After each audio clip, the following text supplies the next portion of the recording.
લાસ્ટમાં આપણે વિવિધ કિરણાકૃતિ દોરવા માટેના નિયમો સમજ્યા લેન્સ માટે. બંને લેન્સ માટેની જે કિરણાકૃતિ દોરવી છે આપણે તેના માટેના 3 નિયમો આપણે જાણવા જરૂરી. આ 3 નિયમો આવડે તો આપણે લેન્સ દ્વારા કિરણાકૃતિ દોરી શકીએ. તો કિરણાકૃતિમાં આપણે ટોટલ 8 આકૃતિ દોરવાની છે, જેમાં 6 આકૃતિઓ બહિર્ગોળ લેન્સ દ્વારા અને 2 આકૃતિ અંતર્ગોળ લેન્સ દ્વારા દોરવાની છે. તો પહેલા આપણે લેન્સને જ્યારે પણ દોરશું આપણે પહેલો કિસ્સો લઈએ. આમાં તમારું વસ્તુનું સ્થાન તમને ખબર હશે. આના ઉપરથી તમારે પ્રતિબિંબનું સ્થાન નક્કી કરવાનું અને તેનો પ્રકાર અને જે એનું પરિમાણ છે એ બતાવવાનું છે. તો પહેલા આપણે લેન્સ દોરી દઈએ.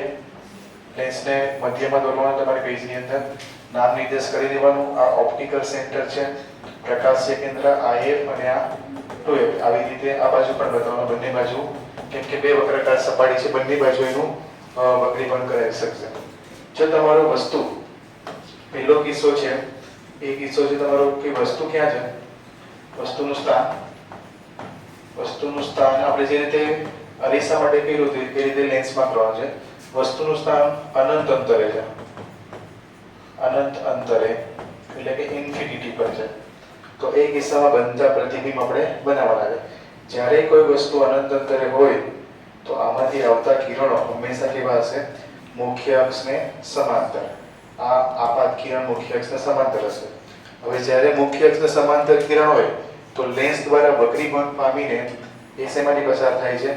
મુખ્ય કેન્દ્રમાંથી. એટલે જ્યાં બે વક્રીભૂત કિરણો ભેગા થાય, જે રીતે અરીસામાં બે પરાવર્તિત કિરણો ભેગા થતા હતા, ત્યાં સંબંધ હતું પ્રતિબિંબ. તો પ્રતિબિંબ મેળવવા માટેની જે કન્ડિશન છે કે ઓછામાં ઓછા બે કિરણો, વક્રીભૂત કિરણો અથવા પરાવર્તિત કિરણો ભેગા થવા જોઈએ. વક્રીભવન કિસ્સામાં વક્રીભૂત કિરણો અને જ્યારે પરાવર્તનમાં પરાવર્તિત કિરણો ભેગા થવા જોઈએ. તો અહીંયા બે વક્રીભૂત કિરણો ભેગા થાય છે અને વાસ્તવિક ભેગા થાય છે. એટલા માટે પ્રતિબિંબ કેવું પડશે તમને? વાસ્તવિક. એટલે નેક્સ્ટ જે લાઈન હશે આપણું એ પ્રતિબિંબનું સ્થાન. પ્રતિબિંબનું સ્થાન 4 માહિતીઓ લખવાની છે. પ્રતિબિંબનું સ્થાન, પ્રતિબિંબનું પ્રકાર અને લાસ્ટમાં પ્રતિબિંબની પરિમાણ. પ્રતિબિંબનું પરિમાણ. ચલો, પ્રતિબિંબનું સ્થાન દેખાય છે તમને એક ઉપર, બરાબર, પણ લેન્સની બીજી બાજુ એટલે વસ્તુની બીજી બાજુ આવશે. અથવા સિમ્પલ લખવું હોય તો તમે લખી શકો F ઉપર, F પર. અને પ્રકાર કેવો આવશે? વાસ્તવમાં ભેગા થાય છે એટલે વાસ્તવિક. અને વાસ્તવિક હોય એ હંમેશા કેવા હશે? ઉલટા મળે એટલે કે ઉલટું પ્રતિબિંબ આવશે. પરિમાણ જો તો એકદમ નાનું છે તો લખી શકો અત્યંત નાનું, અથવા એના માટે સિમ્પલ શબ્દ લેવું હોય તો બિંદુવત. બરાબર, આ એક શબ્દનો ઉપયોગ કરી શકો. તો આવી જ રીતે ટોટલ કેટલા કિસ્સાઓ કરવાના છે આપણે? બીજા 5 કિસ્સાઓ કરવાના છે. તો કિસ્સો નંબર 2 અહીંયા દોરી દઈએ. કિસ્સો નંબર 2 જેની અંદર આપણે પેલા લેન્સને મધ્યમાં દોરશું. હવે ધીરે ધીરે વસ્તુને અંદરની તરફ લેતા જાઓ. આનો પ્રકાશીય કેન્દ્ર આ F અને આ 2F, આ F અને આ 2F. હવે વસ્તુ આપણે લેવાની છે રેખીય, બરાબર. હવે રાખીએ આપણે વસ્તુને 2F થી દૂર, એટલે કે વસ્તુનું સ્થાન 2F થી થોડું દૂર, બરાબર. ચલો, હવે વસ્તુનું નામ આપી દઈએ A અને B. આ વસ્તુ છે, રેખીય છે, એનું પ્રતિબિંબ બનાવવું છે. જે રીતે અરીસામાં કર્યું તો એ રીતે આપણે લેન્સમાં કરવાનું છે. પહેલા એક સમાંતર કિરણ અહીંથી મોકલાવો. સમાંતર કિરણ વક્રીભવન પામીને હંમેશા F માંથી જ બહાર નીકળશે, બરાબર. બીજું કિરણ F માંથી મોકલાવો તો F માંથી જતું કિરણ વક્રીભવન પામીને શું થઈ જાય? સમાંતર થઈ જાય. અને જ્યાં બે વક્રીભૂત કિરણો ભેગા થશે ત્યાં શું બનાવશે? પ્રતિબિંબ બનશે. એટલે પ્રતિબિંબ તમારું અહીંયા બનશે. આ A ઉપરથી આવે છે એટલે A', આ કિરણ આવે છે B ઉપરથી એટલે આ B'. પ્રતિબિંબ તમને દેખાય છે, આ વસ્તુ છે ને આ પ્રતિબિંબ છે. તો તમે જોઈ શકો વસ્તુ કરતા પ્રતિબિંબ કેવું આવશે? ઉલટું મળે. આ વસ્તુ છે, પ્રતિબિંબ આપણે અહીંયા લખવાનું છે. વસ્તુ અને અહીંયા પ્રતિબિંબ. આ તમારું પ્રતિબિંબ છે. હવે પ્રતિબિંબનું સ્થાન પ્રતિબિંબનું સ્થાન ક્યાં મળ્યું તમને? જો વસ્તુ 2f થી દૂર હોય તો પ્રતિબિંબ મળે છે f અને 2f ની વચ્ચે, તો f અને 2f વચ્ચે, પણ અહીં લેન્સની બીજી બાજુ મળે છે. ચલો બીજું શું લખવાનું છે? પ્રતિબિંબનો પ્રકાર. તો પ્રતિબિંબનો પ્રકાર આપણે કિરણોને ભેગા નથી કર્યા, વાસ્તવમાં ભેગા થાય છે એટલે પ્રતિબિંબ મળશે વાસ્તવિક, અને એમાં દેખાય છે પ્રતિબિંબ વસ્તુ કરતા ઊંધું દેખાય છે એટલે એને શું લખશું? ઉલટું પ્રતિબિંબ મળે. બરાબર. અને પ્રતિબિંબનું પરિમાણ અથવા આકાર, પ્રતિબિંબનું પરિમાણ શું મળે છે? તો વસ્તુ કરતા નાનું આવશે. બરાબર. આ બીજો કિસ્સો હતો. એવી રીતે કિસ્સો નંબર 3. કિસ્સો નંબર 3 ની અંદર વસ્તુને આપણે લઈ જઈએ 2f ઉપર, વસ્તુનું સ્થાન 2f પર. બરાબર. હવે પેલા લેન્સ દોરી દો, લેન્સને મધ્યમાં દોરવાનું તમારે આ રીતે. બરાબર. બંને બાજુ લેબલિંગ કરી દેવાનું. O f અને સરખા અંતર પર 2f, આ f અને આ 2f. બરાબર. હવે વસ્તુને રાખવા કીધું છે આપણે, વસ્તુનું સ્થાન છે 2f ઉપર. બરાબર. વસ્તુનું નામ આપી દઈએ AB. હવે પ્રતિબિંબ બનાવવા માટે ઓછામાં ઓછા બે વક્રીભૂત કિરણોને ભેગા કરવાના. તો પહેલું કિરણ મોકલાવી આપણે A ઉપરથી. તો આ કિરણ તો મુખ્ય અક્ષને સમાંતર છે, અને મુખ્ય અક્ષને સમાંતર હોય તો એ શેમાંથી નીકળે? F માંથી નીકળે આ રીતે. બીજું કિરણ તમારે F માંથી મોકલવાનું. તો F માંથી જતું કિરણ શું થશે? વક્રીભવન પામીને સમાંતર થઈ જાય, અને જ્યાં બે વક્રીભૂત કિરણો ભેગા થાય ત્યાં શું બને? પ્રતિબિંબ બને. તો પ્રતિબિંબ તમને દેખાશે 2f ઉપર. જો વસ્તુનું સ્થાન 2f હોય તો પ્રતિબિંબનું સ્થાન પણ શું મળશે? 2f. આ તમને પ્રેક્ટિકલની અંદર જરૂર પડશે. ઓકે. તો પ્રતિબિંબનું સ્થાન 2f પર જ મળ્યું. પ્રતિબિંબનો પ્રકાર શું દેખાય છે? તો પ્રતિબિંબનો પ્રકાર વાસ્તવમાં ભેગા થાય છે કિરણો એટલે વાસ્તવિક અથવા સાચું, અને વાસ્તવિક પ્રતિબિંબ હંમેશા કહેવાય ઉલટા હોય એટલે ઉલટું પ્રતિબિંબ મળશે. અને પ્રતિબિંબનું પરિમાણ, તો પ્રતિબિંબનું પરિમાણ કેવો મળે છે? પરિમાણ તો જેટલો વસ્તુ હોય તેટલું જ પ્રતિબિંબ, એટલે કે વસ્તુ જેટલું જ. ક્લિયર? હવે નેક્સ્ટ આપણે વસ્તુને પેલા વસ્તુ અનંત કરે, ધીરે ધીરે વસ્તુને લેન્સ તરફ લઈ જવાના. તો નેક્સ્ટ કિસ્સો આપણો કિસ્સો નંબર કયો આવ્યો? 4. કિસ્સો નંબર 4 એ છે આપણું વસ્તુનું સ્થાન આવશે અત્યારે 2f ઉપર છે. હવે અંદર લઈ છે તો 2f અને f વચ્ચે. ચલો પેલા લેન્સ દોરી દઈએ. આ લેન્સ, એમાં નામ નિર્દેશ આપી દેવાના. આ પ્રકાશ છે કેન્દ્ર, આ f અને આ 2f. તેવા જ સરખા અંતરે f અને અહીંયા 2f. ચલો વસ્તુને ક્યાં રાખવાનું છે આપણે? f અને 2f ની વચ્ચે. આ વસ્તુને મૂકી દઈએ f અને 2f ની વચ્ચે. વસ્તુનું નામ આપી દઈએ AB. પ્રતિબિંબ બનાવવા માટે ઓછામાં ઓછા બે વક્રીભૂત કિરણો ભેગા થવા જોઈએ. તો પેલું સમાંતર કિરણ. સમાંતર કિરણ નિયમ નંબર 1 હંમેશા ક્યાંથી નીકળશે? વક્રીભવન પામીને f માંથી નીકળે. બીજું f માં મોકલો તો f માંથી જતું કિરણ વક્રીભવન પામીને કેવું થશે? સમાંતર. અને જ્યાં બે કિરણો ભેગા થાય છે ત્યાં તમને મળશે પ્રતિબિંબ.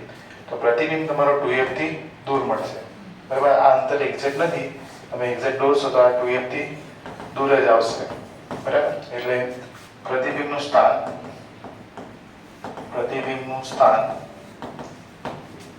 ક્યાં મળ્યું આપણને? 2f થી દૂર. પ્રતિબિંબનો પ્રકાર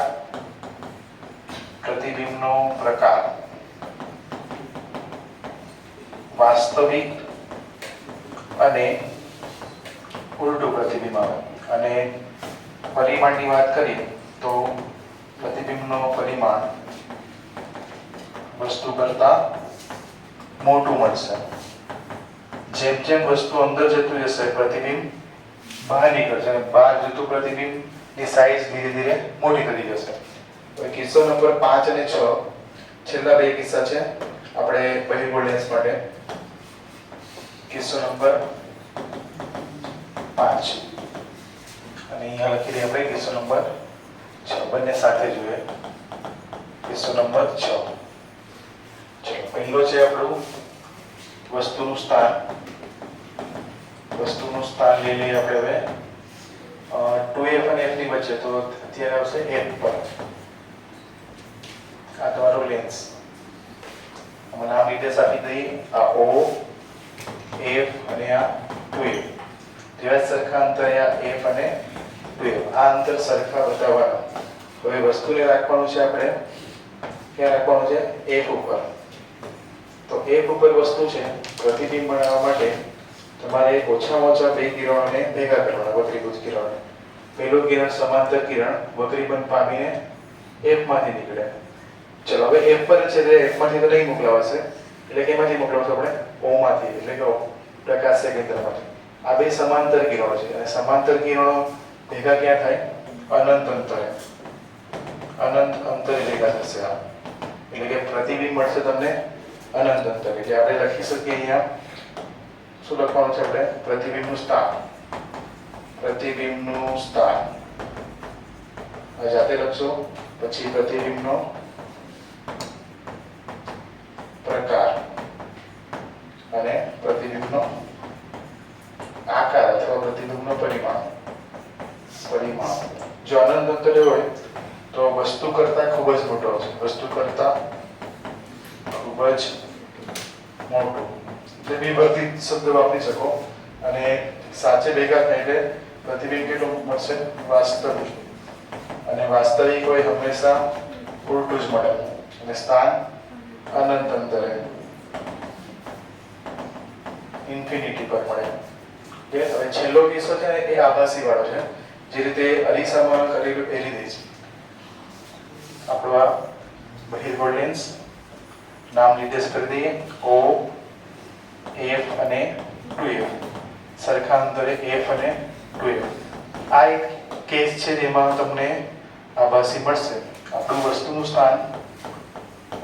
સ્થાન f અને o વચ્ચે એટલે કે મુખ્ય કેન્દ્ર અને પ્રકાશ્ય કેન્દ્ર વચ્ચે એમ કરીએ ચલો એમાંથી આપણે પ્રતિબિંબ બનાવવું છે તો પ્રતિબિંબ બનાવવા માટે ઓછામાં ઓછા બે વક્રીભુજ કિરણો ભેગા કરવાના એક સમાંતર મોકલાવો તો એ તો હંમેશા વક્રીભંગ પામીને એકમાંથી જ નીકળે છે બીજું આપણે o માંથી મોકલાવો તો આ બંને સમાંતરની રેખા છે આ બંનેથી વિકેન્દ્રિત થાય છે તો આપણે આભાસી રીતે ભેગા કરવા પડે તો આભાસી રીતે ભેગા કરશું તો કશે આ બાજુ ભેગા થશે અને પ્રતિબિંબ મળશે તમને આભાસી અને આભાસી હોય કેવું મળે સીધું એટલે કે ચત્તું a ડેશ b ડેશ એટલે લખી શકો પ્રતિબિંબનું સ્થાન પ્રતિબિંબ ક્યાં મળ્યું તો વસ્તુ બાજુ જ મળશે વસ્તુની બાજુમાં પછી પ્રતિબિંબનો પ્રકાર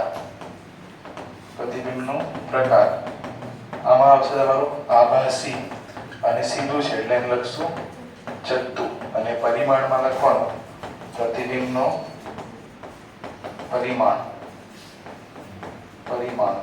એ આવશે વસ્તુ કરતા મોટું દેખાય છે એટલે મોટું વસ્તુ કરતા મોટું ટોટલ 6 કિસ્સાઓ હતા જેની અંદર પહેલો કિસ્સો અનંત અંતરે બીજો કિસ્સો 2f થી દૂર ત્રીજો કિસ્સો 2f ઉપર ચોથો કિસ્સો 2f અને f ની વચ્ચે પાંચમો કિસ્સો f અને o ની વચ્ચે f ઉપર અને છઠ્ઠો કિસ્સો f અને o ની વચ્ચે એક છેલ્લો કિસ્સો છે એમાં જ તમને પ્રતિબિંબ આભાસી મળશે બાકી બધા કિસ્સામાં સાચા પ્રતિબિંબ મળે બરાબર તો આપણે પ્રયોગો કરશો એની અંદર ઓછામાં ઓછા 5 રીડિંગ લેવાના હોય તો 5 રીડિંગમાં 5 કિસ્સા છે આગળના એમાંથી પહેલો અને છેલ્લો કિસ્સો નહીં કરશું બાકીના બધા કિસ્સાઓ કરશું કેમ કે પહેલો અનંત અંતરે છે અને છેલ્લામાં આભાસી છે ને આભાસી પ્રતિબિંબને પડદા પર ઝીલી શકાય નહીં એટલે આપણને દેખાશે નહીં આભાસી વાળો એટલે આપણે સાચા જે પ્રતિબિંબ છે એનો આપણે પ્રયોગ કરશું એટલે તો આ લેન્સ વાળા પ્રયોગની અંદર આ કિરણ આકૃતિની આપણને જરૂર પડશે એટલે વ્યવસ્થિત રીતે નોંધી લો